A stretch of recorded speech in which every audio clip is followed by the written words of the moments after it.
ನಮಸ್ಕಾರ. ನನ್ನ ಹೆಸರು ಗಂಗಾಧರ ಆರ್ ದೊಡ್ಡಮಣಿ ಅಂತೇಳಿ. ಭಾರತ ದೇಶದಲ್ಲಿ ಬೆಳಗಾವಿಯಲ್ಲಿ ಕರ್ನಾಟಕದಲ್ಲಿ ಹೆಣ್ಣುಮಕ್ಕಳಿಗೆ ಮೇಲಿನ ಮೇಲೆ ಅತ್ಯಾಚಾರ ಆಗ್ತಾನೇ ಇದೆ. ಅದರಲ್ಲೂ ಹೆಣ್ಣುಮಕ್ಕಳಿಗೆ ಸ್ತ್ರೀ ರೋಗ ಸಂಬಂಧಪಟ್ಟಂತೆ ಸಿಕ್ಕಾಪಟ್ಟೆ ಯಾವುದೇ ಥರದ ಟ್ರೀಟ್ಮೆಂಟ್ ಸರಿಯಾಗಿ ಆಗ್ತಾಯಿಲ್ಲ. ಉದಾಹರಣೆಗೆ ಬೆಳಗಾವಿಯಲ್ಲಿ ಒಂದು ವರ್ಷ ಹಿಂದೆ ವೈಟ್ ಡಿಸ್ಚಾರ್ಜ್ ಅಂತ ಒಂದು ಸ್ತ್ರೀ ರೋಗ ಒಂದು ಪ್ರಾಬ್ಲಮ್ ಸಲುವಾಗಿ ಒಬ್ಬರು ಡಾಕ್ಟರ್ ಹತ್ರ ಹೋಗಿದ್ರು ಹೆಣ್ಣುಮಗಳು ವಿದ್ಯಾ ಅಂಥೇಳಿ. ಹೋದಾಗ ವೈಟ್ ಡಿಸ್ಚಾರ್ಜು ಕೇವಲ ಟ್ಯಾಬ್ಲೆಟ್ ಮೇಲೆ ಕಡಿಮೆ ಆಗಬೇಕಿತ್ತು. ಆದರೆ ಆ ಡಾಕ್ಟರ್ ಏನು ಮಾಡಿದ್ರು, ಸರಿಯಾದ ನೆಗ್ಲಿಜೆನ್ಸಿ ನಿರ್ಲಕ್ಷ್ಯದಿಂದ ಸರಿಯಾದ ಟ್ರೀಟ್ಮೆಂಟ್ ನೀಡದೆ ಬರೀ ಟ್ಯಾಬ್ಲೆಟ್ ಮೇಲೆ ಬೇರೆ ಟ್ಯಾಬ್ಲೆಟ್ ಕೊಟ್ಟು ಅಥವಾ ಯಾವ ಟ್ಯಾಬ್ಲೆಟ್ ಕೊಟ್ಟು ಅಥವಾ ಅವರು ನಿಜವಾಗಿ ಡಾಕ್ಟರ್ ಇದ್ದಾರೋ ಅಂತ ನಮಗೂ ಸಂಶಯ ಬರ್ತಾ ಇದೆ. ಆ ಪ್ರಾಬ್ಲಮ್ಮು ಸಣ್ಣ ಪ್ರಾಬ್ಲಮ್ ಇದ್ದಿದ್ದು ದೊಡ್ಡ ಪ್ರಾಬ್ಲಮ್ ಆಗಿ ಅದು ಸಣ್ಣ ಪ್ರಾಬ್ಲಮ್ ಇದ್ದಿದ್ದು ದೊಡ್ಡ ಪ್ರಾಬ್ಲಮ್ ಆಗಿದೆ. ಪ್ರಾಬ್ಲಮ್ ಯಾವ ಥರ ಆಗಿದೆ ಅಂದರೆ ಆ ಟ್ಯಾಬ್ಲೆಟ್ ಮೇಲೆ ಕಡಿಮೆ ಆಗೋದು 2 ಆಪ್ರೇಷನ್ ಮಾಡುವಂಥ ಪರಿಸ್ಥಿತಿ ನಿರ್ಮಾಣ ಮಾಡೋದಂಥ ಆ ಡಾಕ್ಟರ್. ಇದರಿಂದ ಏನಾಗಿದೆ ಅಂದರೆ ಹೆಣ್ಮಗಳಿಗೆ ಸಿಕ್ಕಾಪಟ್ಟೆ ತೊಂದರೆ ಆಗಿದೆ. ಸಿಕ್ಕಾಪಟ್ಟೆ ತೊಂದರೆ ಅಂದರೆ ಅವ್ರಿಗೆ ಇಷ್ಟು ನೋವು ಅನುಭವಿಸ್ತಾ ಇದ್ರು ಹೊಟ್ಟೆ ಕಡಿಮೆ ಆಗ್ತಾಯಿಲ್ಲ.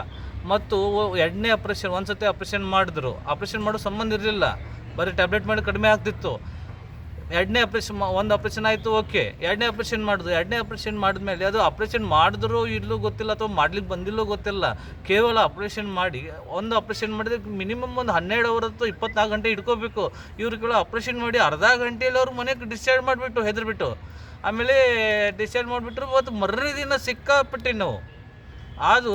ಅದು ನೋವು ಕಡಿಮೆ ಇದ್ದಿದ್ದು ಇನ್ಫೆಕ್ಷನ್ ಆಗಿ ಹುಣ್ಣಾಗಿದೆ, ಹೊಟ್ಟೆಯಲ್ಲಿ ಹುಣ್ಣಾಗಿಬಿಟ್ಟಿದೆ. ಮತ್ತು ಇಲ್ಲ ಅಂದರೂ ಕೂಡ ಅದು ಯಾರು ಪೇಷಂಟ್ ಇದ್ದಾರಲ್ಲ ಅವ್ರ ಹಸ್ಬೆಂಡ್ ಅವರು ವಿಜು ಅಂಥೇಳಿ, ಇವರಂತೂ ಸಿಕ್ಕಾಪಟ್ಟೆ ಸಾಲ ಅದು ಇದು ಮಾಡಿ 1.5 ಲಕ್ಷ ರೂಪಾಯಿ ದುಡ್ಡು ಹಾಕಿ ಹೆಂಗೋ ಮಾಡಿ ಟ್ರೀಟ್ಮೆಂಟ್ ಕೊಡ್ತಾನೆ ಇದ್ದಾರೆ. 1 ವರ್ಷ ಕೊಡ್ತಾನೆ ಇದ್ರು ಆದರೆ ಕಡಿಮೆ ಆಗಲಿಲ್ಲ. ಲಾಸ್ಟಿಗೆ ಈಗ ಆ ಟ್ರೀಟ್ಮೆಂಟ್ ಈಗ ಅದು ನೋವು ತುಂಬಾ ನೋವಾಗಿಬಿಟ್ಟಿದೆ, ಸಿಕ್ಕಾಪಟ್ಟೆ ನೋವಾಗಿಬಿಟ್ಟಿದೆ. ಯಾವ ಆಸ್ಪತ್ರೆಯಲ್ಲಿ ಆಗಿದೆ? ಇದು ಗುರುಬಸವ ಹಾಸ್ಪಿಟಲ್ ಅಂತೇಳಿ, ಯಾವ ವೈದ್ಯರು? ಹಿಂಡಳ್ಗ. ಆಮೇಲೆ ಈ ವೈದ್ಯ ಹೆಸರು ಸುಮಂಗ ಬೆಳಲ್ದಾರ ಅಂತೇಳಿ. ಮತ್ತು ಡಾಕ್ಟರು ಪೇಷಂಟ್ಗೆ ಕೇಳ್ತಾರೆ. ಅವ್ರಿಗೆ ಪೇಷಂಟ್ಗೆ ಏನು ಕೇಳ್ತಾರೆ, ಕಡಿಮೆ ಆಗಿದೆಯಲ್ಲಮ್ಮ ಅಂತ ಫೋನ್ ಹಚ್ಚಿ ಹೆದರಿಕೆಯಿಂದ ಫೋನ್ ಹಚ್ಚಿ ಕೇಳ್ತಾರೆ, ನೀವು ಕಡಿಮೆ ಆಗಿದೆಯಲ್ಲ ಅಂತ ಹೇಳಿ. ಟ್ರೀಟ್ಮೆಂಟು ಸರಿಯಾಗಿ ಆಗಲಿಲ್ಲ. ಮತ್ತು ಹಾಸ್ಪಿಟಲ್ ನೋಡಿದ್ರೆ ಹಾಸ್ಪಿಟಲ್ ಅಥವಾ ಮನೆ ಅಂತೂ ಗೊತ್ತಾಗ್ತಾಯಿಲ್ಲ. ಟ್ರೀಟ್ಮೆಂಟ್ ಯಾವುದೇ ಥರ ಆಗಲಿಲ್ಲ, ಕ್ಲಿಯರ್ ಆಗಲಿಲ್ಲ.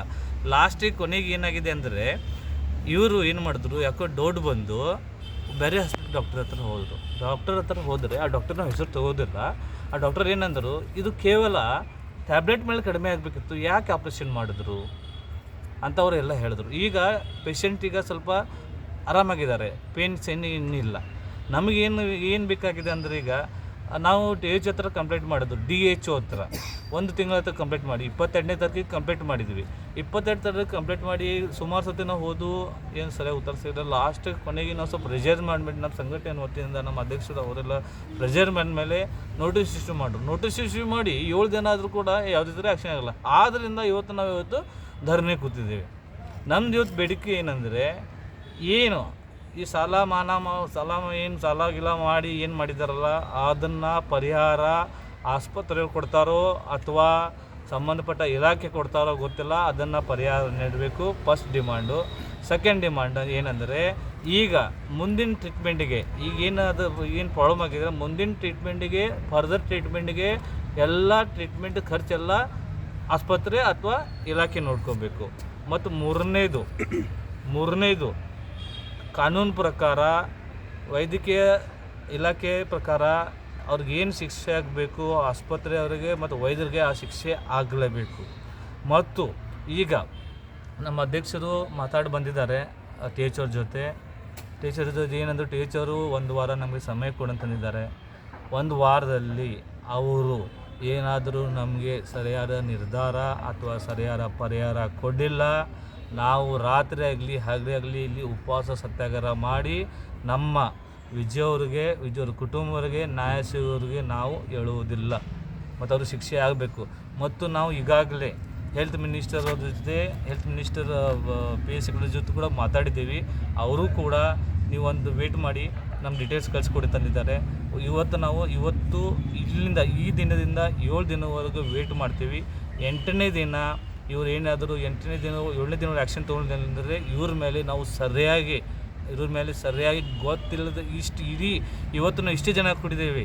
ನಾವು ಪೂರ್ತಿಯಾಗಿ ಸಿಕ್ಕಾಪಟ್ಟೆ ಚೆನ್ನಮ್ಮ ಸರ್ಕಲಿಂದ ಇಲ್ಲಿ ಮಟ್ಟ ನಡ್ಕೊಂಡ್ಬಂದ್ರೂ ಪರವಾಗಿಲ್ಲ, ನಾವು ಪ್ರೊಟೆಸ್ಟ್ ಮಾಡ್ತೀವಿ, ಇವ್ರ ವಿರುದ್ಧ ಹೋರಾಟ ಮಾಡ್ತೀವಿ. ತಮ್ಮ ಹೆಸರು ಗಂಗಾಧರ್ ಆರ್ ದೊಡ್ಡಮನಿ, ಕರ್ನಾಟಕ ರಾಜ್ಯ ರೈತ ಸಂಘ ಮಾನವ ಹಕ್ಕುಗಳ ಸಮಿತಿ ಅಧ್ಯಕ್ಷ. ಧನ್ಯವಾದಗಳು.